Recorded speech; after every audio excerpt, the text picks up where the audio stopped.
ট্রাম্পের পাল্টা শুল্ক অবৈধ ঘোষণা করায় দেশটির সাথে করা বাণিজ্য চুক্তি পুনর্মূল্যায়নের দাবি জানিয়েছেন ব্যবসায়ী ও বিশেষজ্ঞরা। তাদের মতে এটি বড় সুযোগ বাংলাদেশের জন্য। আর বাণিজ্য সচিব মাহবুবুর রহমান বলছেন, এই রায়ের ফলে আইনি ভিত্তি হারাবে বাণিজ্য চুক্তি, ফলে তা আর মানার বাধ্যবাধকতা থাকবে না, জানাচ্ছেন মইনুল হাসান। বাণিজ্য ঘাটতি কমানোর অজুহাতে বিশ্বব্যাপী পাল্টা শুল্ক নামের এক বাণিজ্য অস্ত্র প্রয়োগ করেন ডোনাল্ড ট্রাম্প। আর তাতেই গেল এপ্রিল থেকে শুরু হয় অস্থিরতা। এরই মধ্যে দর কষাকষি ও চুক্তির মাধ্যমে সমাধান খুঁজতে থাকে বহু দেশ। তবে সমান্তরালে ট্রাম্পের সিদ্ধান্তের বৈধতা গড়ায় আদালত পর্যন্ত। অবশেষে শুক্রবার পাল্টা শুল্ককে অবৈধ ঘোষণা করে যুক্তরাষ্ট্রের সর্বোচ্চ আদালত। এই সিদ্ধান্তের পর খানিকটা স্বস্তিতে বাংলাদেশি উদ্যোক্তারা। আর বাণিজ্য সচিবের মতে যুক্তরাষ্ট্রের সুপ্রিম কোর্টের সিদ্ধান্তে স্বয়ংক্রিয়ভাবে অকার্যকর হয়ে যাবে বাংলাদেশের সাথে হওয়া চুক্তি। চুক্তিটা আপাত দৃষ্টিতে অনেক ক্ষেত্রে অসম মনে হয়েছে আমাদের কাছে। ফলে এটা পুরো চুক্তিটা একটু রিভিজিট করা দরকার, পুনর্মূল্যায়ন করা দরকার। এবং গতকালকের এই রায়ের পরে এই পুনর্মূল্যায়নটা আরো অনেক বেশি জরুরি হয়ে পড়েছে। আমাদের তো ধারণা যে চুক্তিগুলো হয়েছে সেই চুক্তিগুলোর কার্যকারিতা থাকবে না, এরকমই তো মনে হয়। যদি কোর্ট একটা ক্ষমতাকে অবৈধ বলে, তাহলে যে ক্ষমতা বলে চুক্তি স্বাক্ষর হয়েছে, চুক্তি করা হয়েছে, সেটা তো ওই রকম হওয়ার কথা। ডোমেস্টিক ল অনুযায়ী অন্যান্য কর আরোপের যে ক্ষমতা আছে প্রেসিডেন্টের, সেটার কথাও বলা হয়েছে। এটার কাছে দেখা যাক, আগামী 24 তারিখ নাগাদ আপনার কিছু একটা সিদ্ধান্ত পাওয়া যাবে। অবশ্য আদালতের সিদ্ধান্তের পর থেমে থাকেননি ট্রাম্প। উল্টো রাগে ক্ষোভে নতুন এক আইনের মাধ্যমে বসিয়েছেন 10% শুল্ক, যা কার্যকর হচ্ছে মঙ্গলবার থেকেই। তাই এই সময়ে বাংলাদেশের জন্য সর্বমোট হার কত হবে তা নিয়ে রয়েছে ধোঁয়াশা। ফলে চূড়ান্ত ফলাফলের জন্য অপেক্ষা করা ছাড়া সমাধান দেখছেন না তারা। যেটা 19% ছিল সেটা 10%-এ নেমে আসবে 150 দিনের জন্য। 150 দিন পরে কি হবে সেটা নির্ভর করছে, তারা কিছু কান্ট্রি ওয়াইজ ইনভেস্টিগেশন করবে, আনফেয়ার ট্রেড প্র্যাকটিস আছে কিনা। বাংলাদেশে এখন যেটা করণীয় আছে সেটা হলো এই আনফেয়ার ট্রেড প্র্যাকটিস করে এই দেশগুলোর যে তালিকাটা করা হবে, সেই তালিকায় যাতে আমরা না ঢুকি, সেটার জন্য কিছু হোমওয়ার্ক করতে হবে। যে ওই ধরনের কোনো অভিযোগ যদি ট্রাম্প প্রশাসন থেকে আনা হয় যে তোমাদের দেশে এই ধরনের প্র্যাকটিস আছে, যেটা আমেরিকান আইন অনুযায়ী আনফেয়ার ট্রেড প্র্যাকটিস হিসাবে ধরা যেতে পারে, আমাদের জবাবটা কি হবে। বাংলাদেশের সাথে হওয়া চুক্তি অনুযায়ী 7,132টি পণ্যে শুল্কমুক্ত সুবিধা দেওয়ার কথা যুক্তরাষ্ট্রকে। বিপরীতে বাংলাদেশ পাবে মাত্র 2,500 পণ্যে। শুধু তাই নয়, জুড়ে দেওয়া হয়েছে কয়েক গুণ আমদানির শর্তও। মইনুল হাসান, 71, ঢাকা। এদিকে শুল্কারোপকে অবৈধ ঘোষণা করায় বিপাকে ট্রাম্প প্রশাসন। কেননা প্রতিশ্রুতি অনুযায়ী এখন ফেরত দিতে হবে গেল 10 মাসে দেশগুলো থেকে আদায় করার সমস্ত অর্থ। যদিও এই নিয়ে কোনো নির্দেশনা দেয়নি মার্কিন আদালত। নুসরাত মৌমি জানাচ্ছেন বিস্তারিত। ট্রাম্পের শুল্কারোপকে অবৈধ বলে রায় দিয়েছেন যুক্তরাষ্ট্রের সর্বোচ্চ আদালত, যেখানে বলা হয় কয়েক দশকের পুরনো ইন্টারন্যাশনাল ইমার্জেন্সি ইকোনমিক পাওয়ার অ্যাক্ট ব্যবহার করে করারোপ করেন ট্রাম্প। তবে আইনটি প্রেসিডেন্টকে এই ক্ষমতা দেয় না।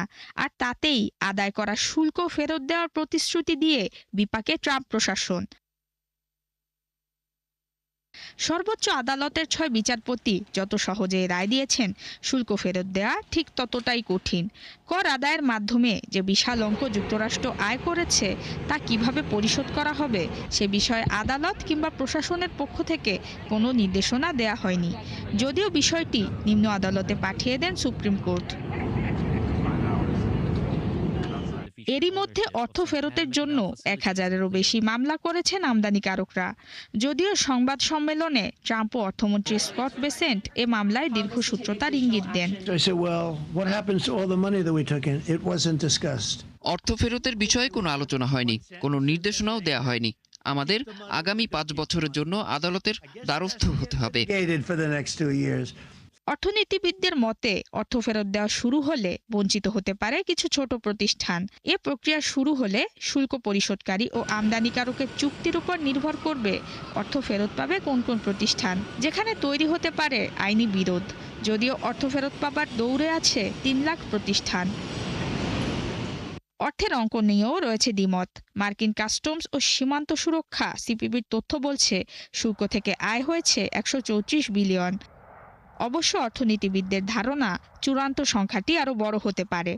ইএলের বাজেট ল্যাবের তথ্য বলছে 2025 সালে $142 বিলিয়ন শুল্ক আদায় করে যুক্তরাষ্ট্র। অন্যদিকে জেপি মর্গানের হিসাবে সংখ্যাটি 200 বিলিয়ন। সর্বোচ্চ আদালতে শুল্ক অবৈধ ঘোষণায় অসন্তোষ প্রকাশ করেন ডোনাল্ড ট্রাম্প। যদিও পরে এক নতুন আইনের মাধ্যমে পণ্য আমদানিতে 10% শুল্ক আরোপ করেন মার্কিন প্রেসিডেন্ট। নুসরাত মৌমি, 71। আলাদা টেন্ডার হলেও 9টি সেতুর 4টিরই এককভাবে পেয়েছে ঠিকাদার হাসান এন্টারপ্রাইজ। আরও 3টির কাজ যৌথভাবে পেয়েছে হামিম ইন্টারন্যাশনালের সঙ্গে। আবার সেতুগুলোর দৈর্ঘ্য বাড়ানো হয়েছে ইচ্ছে মতো। এছাড়া 3টির নির্মাণ চুক্তি করা হয়েছে অস্বাভাবিক ব্যয় বাড়িয়ে। ব্রাহ্মণবাড়িয়ার নাসিরনগরে গ্রামীণ 9 সেতু নির্মাণ প্রকল্পে ধরা পড়েছে এমন চিত্র। পরিকল্পনা মন্ত্রণালয় কর্মকর্তারা বলছেন সরকারি অর্থ লোপাটেই এমন আয়োজন করা হয়েছে। ইমদাদ হোসাইনের রিপোর্ট। নদীর উপরে অর্ধনির্মিত সেতু, নেই কোনো শ্রমিক, বন্ধ কাজ। পাশেই নৌকায় নদী পাড়ি দিচ্ছে ছোট্ট শিশুরা। অথচ সময় মতো এই সেতু নির্মাণ করা গেলে দুর্ভোগ লাঘব হতো গ্রামবাসীর। ব্রাহ্মণবাড়িয়ার হাওর বেষ্টিত নাসিরনগর উপজেলার গ্রামীণ যোগাযোগ সহজ করতে 2019 সালে 9টি সেতু নির্মাণের উদ্যোগ নেয় তৎকালীন সরকার, যার কাজ শেষ হওয়ার কথা 2022 সালেই। কিন্তু এখনও দুর্ভোগ নিত্যসঙ্গী এলাকাবাসীর। 3-4 বছর ধরে কাজ করতেছে, কিছুদিন আগে কিছু করছে, এখন আর কাজের কোনো খবর নাই। আমরা বাচ্চা নিয়ে বাইরে তো সমস্যা, অনেক সমস্যা। নিজের কাজ ধরার কালিমে মনে হয় অনেক গোড়া এরা মনে হয় কথা থাকে 120 বস্তা এখানে এরা মাইরা দেখেছো, মাইরা দিয়া ব্রিজের কাজটা আমরা দুর্বলতা করতেছে। প্রকল্পটির এমন বেহাল দশার পেছনে রয়েছে স্থানীয় সরকার প্রকৌশল অধিদপ্তর ও ঠিকাদারদের যোগসাজশ। পরিকল্পনা মন্ত্রণালয়ের আইএমএডির প্রতিবেদন বলছে 9 সেতুর 4টির কাজ এককভাবে পেয়েছে ঠিকাদার হাসান এন্টারপ্রাইজ। হামিম ইন্টারন্যাশনালের সঙ্গে যৌথভাবে পেয়েছে আরও 3টির। কাজ করতে গিয়ে পদে পদে অনিয়ম করেছে এই 2 কোম্পানি, আর তাতে সম্পৃক্ত প্রকৌশলীরা। এখন আমরা ইলেকট্রনিক্যালি করছি, ইজিপিতে করছি যে দরপত্রটা, সেটাতেও দেখা যাচ্ছে যে একই দরপত্রদাতা বা একই কন্ট্রাক্টর সবগুলো প্যাকেজ পেয়েছে। তার মানে এখানে কোনো ম্যানিপুলেশন হয়েছে। ম্যানিপুলেশনটা হতে পারে ইভ্যালুয়েশন ক্রাইটেরিয়ার মধ্যে, ম্যানিপুলেশন হতে পারে মূল্যায়নের ক্ষেত্রে। তো এই জিনিসগুলো দেখতে হবে এবং এটা আমার মনে হচ্ছে যে এখানে কিছু ইরেগুলারিটিস আছে। প্রকল্প পরিকল্পনা বা ডিপিপিতে সেতুগুলোর দৈর্ঘ্য ধরা হয় 50 থেকে 80 মিটার, কিন্তু সরকার অনুমোদিত নকশার তোয়াক্কা না করে দৈর্ঘ্য বাড়ানো হয় 279 মিটার পর্যন্ত। আইএমএডির প্রতিবেদন বলছে প্রতিটি সেতুতে ডিপিপিতে অতিরিক্ত ব্যয় ধরা হয়েছে। তা সত্ত্বেও 3টি সেতুর ব্যয় বাড়ানো হয়েছে 25 কোটি টাকা। এই 3টির কাজ যৌথভাবে পেয়েছে হাসান ও হামিম।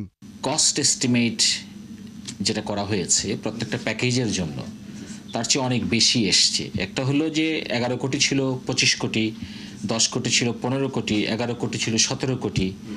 সুতরাং এটা এই যে দরপত্রের মূল্য এতটা বৃদ্ধি পেয়েছে তার অর্থ হলো তারা বাস্তবসম্মত দাপ্তরিক প্রাক্কলিত মূল্য তৈরি করেনি। তার মানে এখানে ঠিক মতো অফিসিয়াল কস্ট এস্টিমেট করে নাই বলেই কিন্তু অনেক বেশি এসছে। 120 কোটি টাকার এই প্রকল্পের মেয়াদ এরই মধ্যে বেড়েছে 3 বছর। এখন আরও 1 বছর বাড়ানোর তোড়জোড় চলছে। যদিও মোট কাজে 36 ভাগই বাকি। সেতু নির্মাণে অনিয়ম সরকারি প্রতিবেদনে উঠে এলেও দায় অস্বীকার করছেন নির্বাহী প্রকৌশলী। এ বিষয়ে মন্তব্য পাওয়া যায়নি ঠিকাদারি প্রতিষ্ঠানের। আর এটা টেন্ডার যথাযথ নিয়মে কাজগুলা টেন্ডার প্রক্রিয়া সম্পূর্ণ কাজগুলা ঠিকাদারকে দেওয়া হয়েছে। এখানে সেক্ষেত্রে হয়তো বিভিন্ন প্রেক্ষাপট সিচুয়েশন কারণে হয়তো ডিপিপি বাইরে টাকা বেশি লাগতে পারে, এটা সিচুয়েশনের উপর ডিপেন্ড করে। অনিয়মে জড়িতদের বিরুদ্ধে ব্যবস্থা নিতে সুপারিশ করেছে আইএমএডি। ইমদাদ হোসাইন, 71, ঢাকা। বাজারে পর্যাপ্ত সরবরাহ থাকার পরও ঊর্ধ্বমুখী সব ধরনের ফলের দাম। দেশি কিংবা আমদানি করা প্রতিটির ক্ষেত্রে বছর ব্যবধানে দাম বেড়েছে উল্লেখযোগ্য হারে। ফলে ইচ্ছা থাকলেও ইফতারের তালিকায় রাখতে পারছেন না রোজাদাররা। আর চড়া দামের কারণ হিসেবে ব্যবসায়ীদের অতি মুনাফা করার প্রবণতাকে দুষছেন ক্রেতারা। মেজবা হাসানের রিপোর্ট। সারা বছর না কিনলেও ইফতারের বাড়তি পুষ্টির আশায় কয়েকটি দোকান ঘুরে 1 কেজি করে আপেল ও কমলা কিনলেন আলামিন। আর তাতেই পকেট থেকে বের হয়ে গেছে 800 টাকা। অথচ দাম কিছুটা কম হলে তার প্রত্যাশা ছিল তালিকায় আরও কয়েকটি ফল যোগ করার। আগের থেকে তো 50 টাকা 60 টাকা বেশি। নর্মালি রমজান মাসে এমনিতেও দাম বেশি থাকে, তারপর এক্সপেকটেশনের উপরেই। ফলের দোকানে আসা রামপুরার মহিম গুলিস্তানের নাদিমের অভিজ্ঞতাও একই। কেননা সপ্তাহের ব্যবধানে বেড়েছে প্রায় সব ফলের দাম। দিশেহারা ভোক্তা যখন রোজাদার, তখন অস্বস্তিটা আরও বেশি। কেননা এর প্রভাব পড়েছে ইফতারের খরচে। সব জিনিসের দাম ডাবল দাম। এখন গরিব মানুষের খাওয়ার তো কোনো ইয়েই নাই। সব জায়গায় আপনি যেমন এখানে যেমন ওদের সিন্ডিকেট, আপনি গুলিস্তান ওদের সিন্ডিকেট। গেল সপ্তাহে 350 টাকার আপেল 3 দিন ধরে বিক্রি হচ্ছে 400 টাকায়। আঙুর ছাড়িয়েছে 500 টাকার ঘর। অন্যদিকে দেশি ফলও কিনতে হচ্ছে বাড়তি দাম দিয়ে। 1 কেজি বড়ই কিনতে মান ভেদে গুনতে হচ্ছে 200 টাকা পর্যন্ত। রমজানের 2 দিন আগে বাড়ছে, তো রমজানের 2 দিন আগে কিছু দোকানদার মাল আইনা রাখছে, এই কারণে একটু দামটা বেশি ব্যস্ত হইতেছে। আগে কিনতাম 350 টাকা, এখন বেশি 400 টাকা। আগে কিনতাম 300 টাকা, এখন 340 টাকা। আমরা আগে থেকে 700-800 টাকা বেশি দাম কইতেছি। ওই বেশি আনার কারণে আমরা কেজি 40-50 টাকা বাড়ায় বেচতেছি। সারাদিন রোজা রেখে ইফতারে প্রশান্তি যোগ করতে গুরুত্বপূর্ণ উপাদান শরবত, কিন্তু সেটিও চলে গেছে সাধ্যের বাইরে। আগে থেকেই ধরা ছোঁয়ার বাইরে লেবুর দাম ছোট একটি বেল কিনতে গুনতে হচ্ছে 100 টাকা। বুশি হলে এক নম্বরে 2000 টাকা, আর চিনি হলে 120 টাকা, গুড় হলে 140 টাকা, এইসব বলে তোকমা হলো 400 টাকা, আর লেবু হলে 70 টাকা। লেবু না নিয়ে আমি ছোট বড়াই নিয়ে গেছি, আমি কি করব? আর ক্রেতারা বলছেন বাজার নজরদারি বাড়ানো না গেলে সংকট আরো গভীর হবে দিন দিন। মেজবা হাসান, 71, ঢাকা। আবারও বাড়ল স্বর্ণের দাম। 2 দিনের ব্যবধানে ভরিতে ৩,২৬৬ টাকা বেড়ে আজ থেকে 22 ক্যারেট বিক্রি হচ্ছে 2,58,824 টাকা। বাংলাদেশ জুয়েলার্স সমিতি বাজুস এক বিজ্ঞপ্তিতে তথ্য জানায়। বলা হয়, আন্তর্জাতিক বাজারে তেজাবি স্বর্ণের দাম কিছুটা বাড়ায় এ সমন্বয় করা হয়েছে।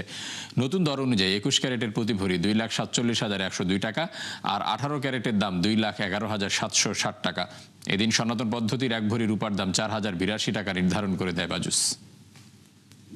দেশজুড়ে দারুণ চাহিদা নেত্রকোনার চাপা শুটকির। বংশ পরম্পরায় শুটকি তৈরির ঐতিহ্য ধরে রেখেছে হাওরপাড়ের জেলে পরিবারগুলো।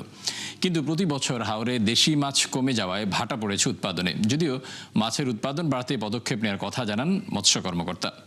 মির্জা হৃদয় সাগরের তথ্য ও ছবিতে ডেস্ক রিপোর্ট। উত্তর পূর্বাঞ্চলের হাওর অধ্যুষিত জেলা নেত্রকোনা।